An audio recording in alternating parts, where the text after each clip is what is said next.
蛮多病人是因为这个 COVID， 然后诱发他的气喘发作。那其实他本来应该就是有气喘的问题，所以如果你在 COVID 之后一直有咳嗽啦，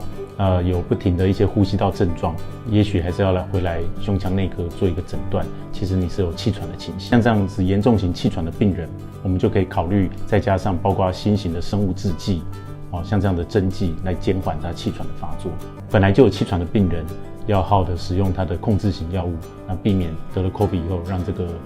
气喘变得更加严重。如果您有慢性咳嗽或是胸闷，会觉得喘的情况，那一定要赶快来胸腔内科看看您是不是气喘。